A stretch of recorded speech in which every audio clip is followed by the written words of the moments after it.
All of us who work with concrete are familiar with Portland cement as the primary binder that we use to hold all the sand and the aggregates together. It's the most common binder for all forms of concrete, and as many of you know, concrete is the most widely used construction material in the world. Portland cement is not a new material. It's been around for well over a century, and there's a lot of research into it. It's been adopted as the sort of the go-to material for concrete construction. But that doesn't necessarily mean it's the best material to be making concrete out of. It just happens to be readily available, so it's convenient. Everybody kind of knows how to work with it. It's inexpensive, it's widely available, it gives you a lot of work time. Its ultimate strength can be very, very good. It's not difficult to make 8, 9, or 10,000 psi concrete, and if you translate that into metric, that would be something on the order of 60 to 80 MPa. So it's not difficult with the right education, technology, and mix design to make very, very good concrete.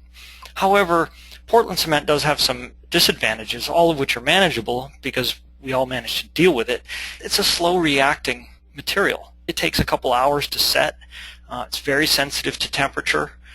It gains strength quite slowly. I mean, if you think about the 28-day strength of concrete as being the sort of the typical full strength, or 90 to 95% strength, that's a long time. Now, in a construction world where you're building a building or a road or things like that, and you've got the time, that doesn't matter. But we operate at a much more accelerated pace, and where our clients are wanting projects sooner and quicker, or maybe we have to deal with cold temperatures. It's the winter in the northern hemisphere. So if your shops are cold, that's going to have a profound effect on the strength gain of your concrete. So dealing with something that's already slow and is made even slower because it's cold is something that really slows production down and costs you money. Okay, Portland cement is also very shrinkage prone from having to use excess mixed water just to make it workable. I'll get more into that later on, but Portland cement only needs a fraction of the amount of water we actually use, and so all that excess water evaporates unless we're really, really careful. And when water evaporates out of concrete, especially when it's brand new and very porous, it can have very high shrinkage stresses that cause microcracking or the kernels of future cracks to occur. So it can cause all kinds of problems down the line. And finally, just using plain Portland cement, because of its basic chemistry, makes it vulnerable to efflorescence and alkali silica reaction, especially if you use glass in the mix or reactive aggregates.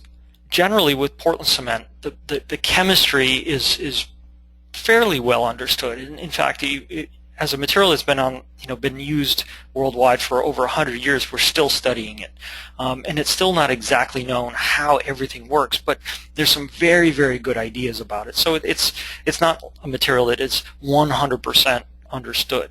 It's 99.9% understood, and from our standpoint, it's understood well enough to have clear rules and make it easy to use consistently.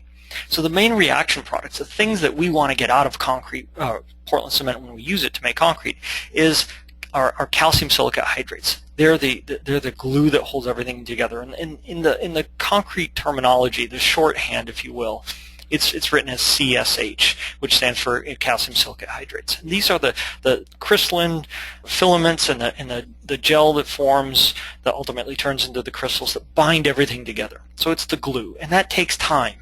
There's another reaction product that also takes up a significant amount of space inside concrete, and that's calcium hydroxide. That's a byproduct of the reaction.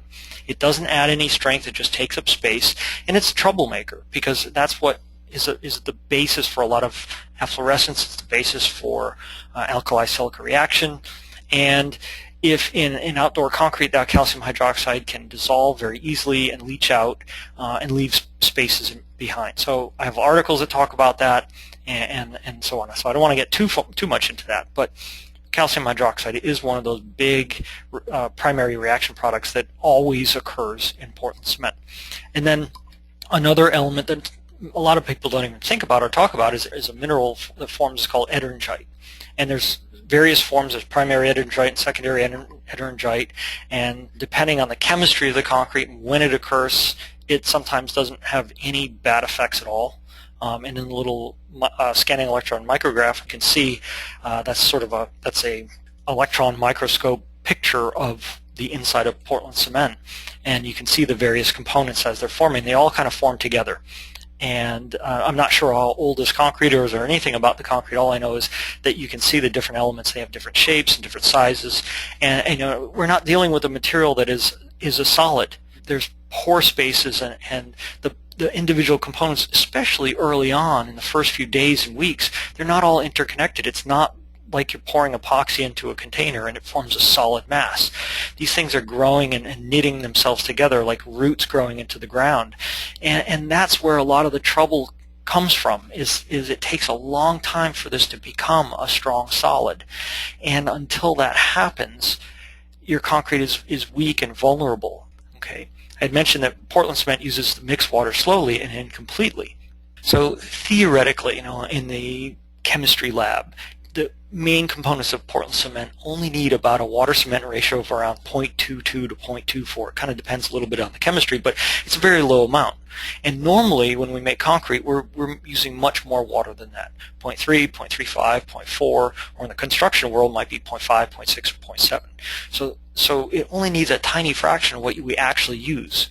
And the amount of water that we use that isn't actually going to making the concrete strong, it's called water of convenience, and that's a big problem because it dilutes the glue, which is the binder. That's the calcium silicate hydrate. It takes up space. It actually separates things apart, moves them apart, so there's more open space, and it generally causes all kinds of problems. So Portland cement only needs a tiny bit, but it's really, really hard to make workable concrete at such a minimum water-cement ratio. We have to use excess water just to make it workable. It's sort of like a lubricant. So we're forcing ourselves to make a compromise with Portland cement just to make it workable. So we have good castings.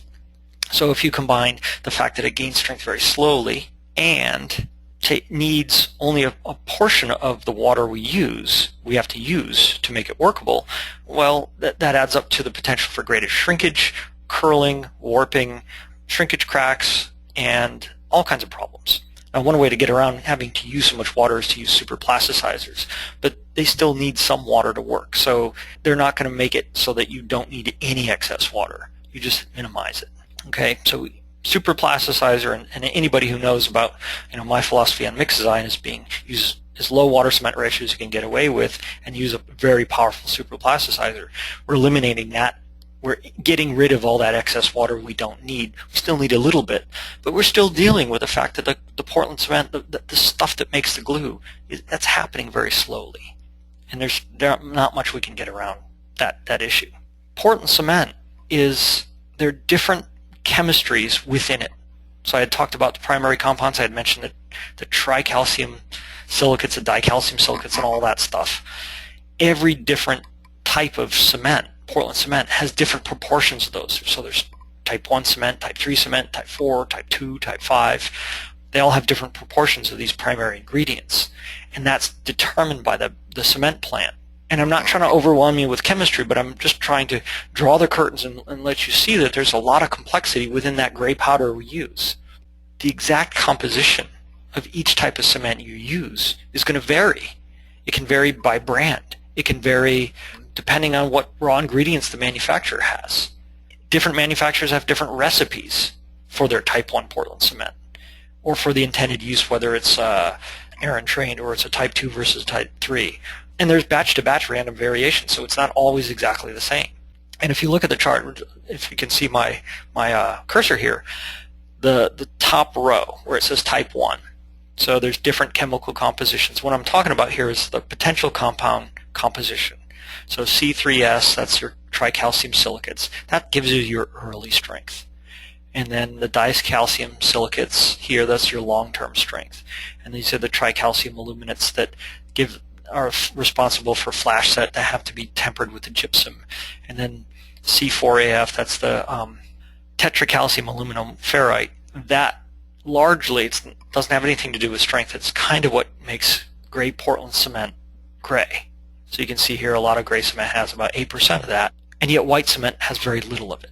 So the whole point of this is different cements have different proportions of things, and then the allowable variation is quite broad. So batch to batch and all that. So you never know what you're getting.